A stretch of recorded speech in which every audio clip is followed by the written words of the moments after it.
Բարեկամներ, բարի օր։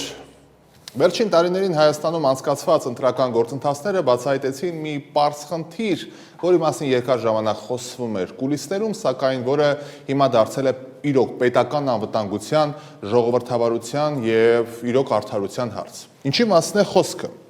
Խոսքը վերաբերում է ընտրություններին մասնակցող այն քաղաքացիներին, որոնք տարիներ շարունակ չեն բնակվում Հայաստանի Հանրապետությունում,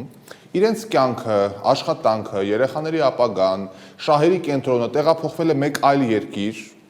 երկիր, սակայն ընտրությունների ժամանակ հանկարծ կազմակերպված ձևով ըստ որոշ հրապարակումների գալիս են Հայաստան, մասնակցում են քվեարկությանը եւ փորձում են որոշել, թե ոնց ենք մենք ապրելու։ Ժողովրդավարության հիմքում ընկած ժողովրդի ազատ կամ արտահայտությունը իհարկե կա, սակայն արդյոք ազատ կամ արտահայտությունը կարելի է համարել այն իրավիճակը, երբ երկրի քաղաքական ապագան որոշելու գործում վճռորոշ դեր կարող են ունենալ այն մարդիկ, որոնք վաղուց չեն ապրում տվյալ երկրում, այս պահին Հայաստանի Հանրապետությունում, չեն օգտվում պետական ծառայություններից, չեն վճարում հարկերը այստեղ, չեն կրում պետական որոշումների հետևանքները, չեն զգում այդ ամենը իրենց մաշկի վրա եւ հաջորդ օրը որոշում են վերադառնալ իրենց մշտական բնակության երկիր, բայց մի ամբողջ ժողովրդի թելադրելով իրենց կամքը։ Վերջին ընտրությունների ընթացքում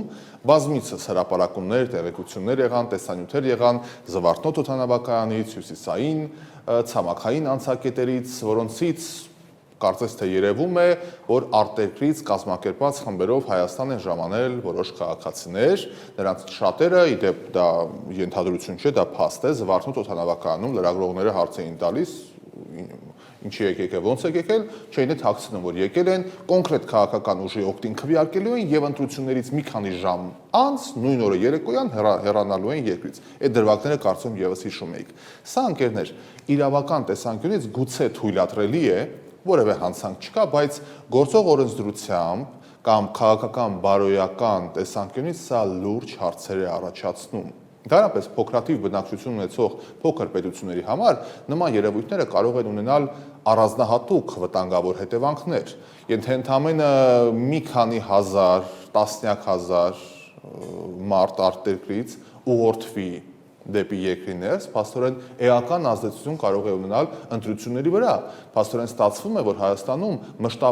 մշտապես ապրող քաղաքացիների ձայնը փաստորեն կշռի առումով նվազում է եւ դա ըստ իս անթույլատրելի է։ Փաստորեն մարդիկ, որոնք ամեն օր բախվում են երկրի սոցիալական, տնտեսական եւ անվտանգության տարբեր խնդիրների, փաստացի կարող են հայտնվել փոքրամասնության դիրքերում այն հարցում, որոնց հետևանքները իրենք փաստորեն կրելու են։ Սա արդեն ոչ միայն ընտրական իրավունքի, այլ պետական ինքնիշխանության եւ հանրային արդարության խնդիր է։ Ժողովրդավարությունը միայն քվեարկության իրավունքը չէ, այլ դրա, ինչպես ասում են, նրբություններն են, որի ականատեսը մենք եղանք։ Ժողովրդավարությունը նաեւ պատասխանատվության եւ սեփական ընտրության հետևանքների գիտակցումն է։ Եթե մարդը չի ապրում տվյալ երկրում, նա չի զգալու ընդունած որոշումների ազդեցությունը իր կյանքի որակի վրա եւ որևէ պատասխանատվություն արդյունքում չի կրելու այդ որոշումների համար, ապա բնական հարց է առաջանում. արդյոք նա պետք է նույն չափով, նույն կշռով մասնակցի երկրի քաղաքական ճակատագրի որոշմանը։ Այստեղ մեծ հարց է, որի շուրջ առաջարկում դուք եւս մտածեք։ Այս խնդրի մասին առաջին անգամ չէ որ խոսում եմ,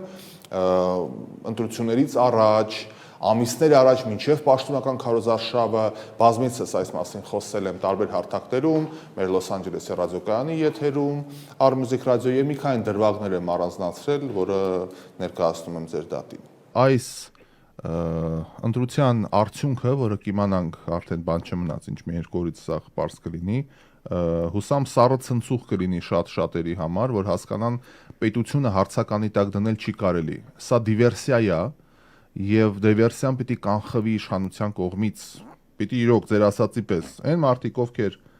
ասենք, իրանց կենսական շահերի երկիրը, այս ինչ երկիրն է, կապ չունի Ամերիկանա, Ռուսաստանա թե Գերմանիան։ Ինքը պիտի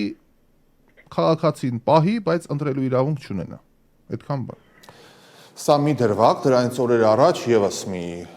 դրվագով անդրադարձանք այս խնդրին։ Եթե քո կյանքը կապում ես Ռուսաստանի, այսինքն դու գալիս ես ընտրում ես, հետո վեշ-վեշ այդ հավաքում ես գնում ես քո գողապետության, բռնապետության մեջ, որտեղ մեզ նայելու համար VPN ես օգտագործում իմ լավ եղբայր, բայց մեր ժողովրդի ազատություններից օգտվելով ընտրությունները գողանում ես։ Այդ անելու բան է։ Ընկերներ, սա իհարկե մի քանի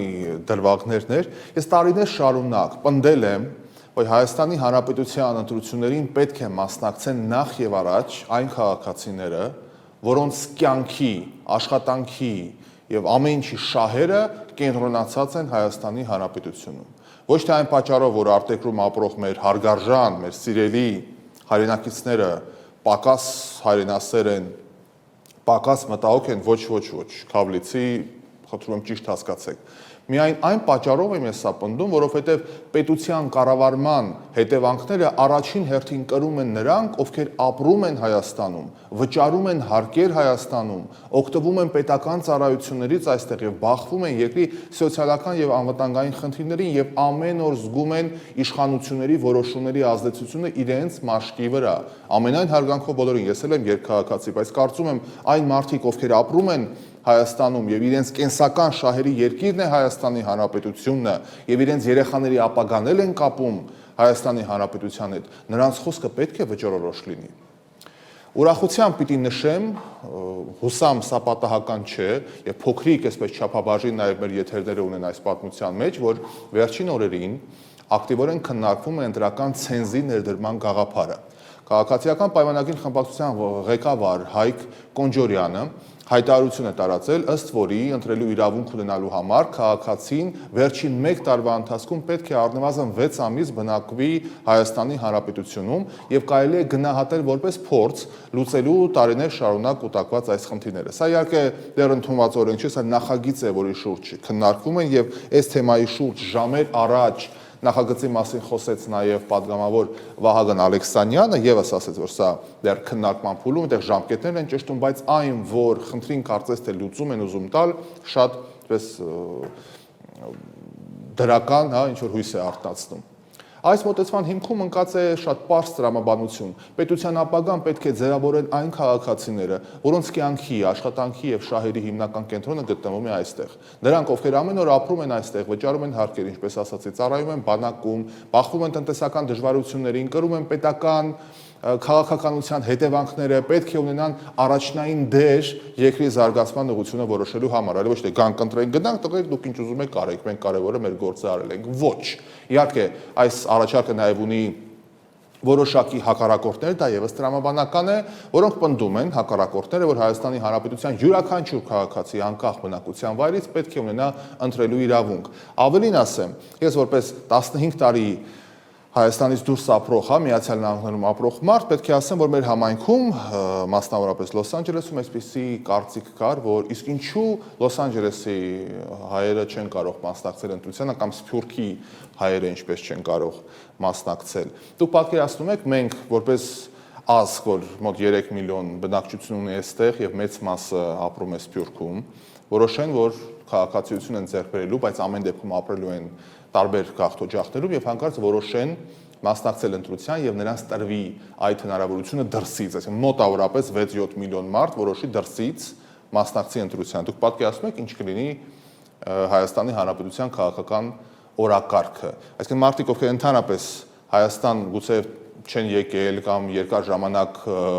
չեն գալիս եւ նրանց երեխաները սովորում են արտերկրի համալսարաններում, իրենց թոշակը, նպաստը, ապահովագրությունները, ամեն ինչ կապված է այլ երկրի հետ ու կապ չունի դա Ամերիկան է, Ռուսաստանն է, թե Բուրկինա Ֆասոն, հանկարծ որոշեն ինչպես է ապրելու երևանցին, կապանցին, գյումրեցին կամ վանաձորցին։ Կարծում եմ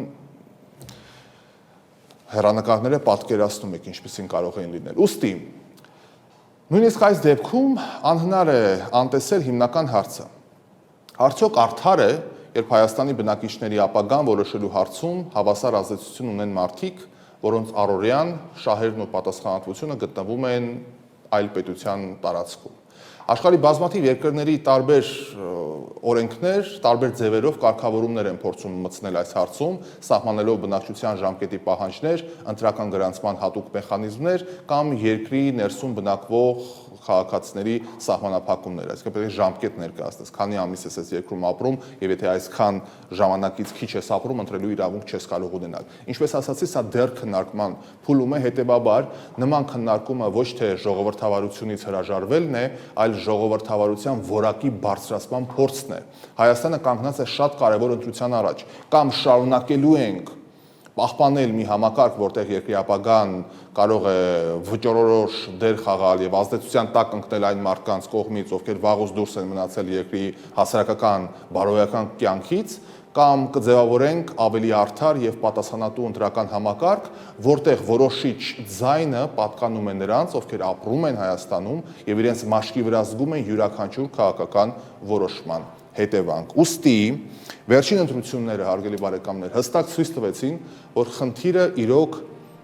պարզապես տեսական խնդիր չէ,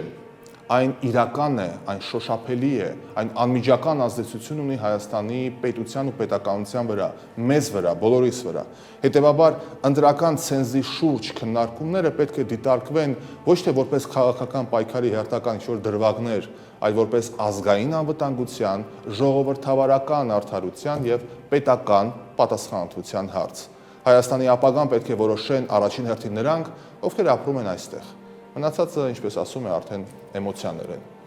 Մտածեք այդ ուղղությամբ։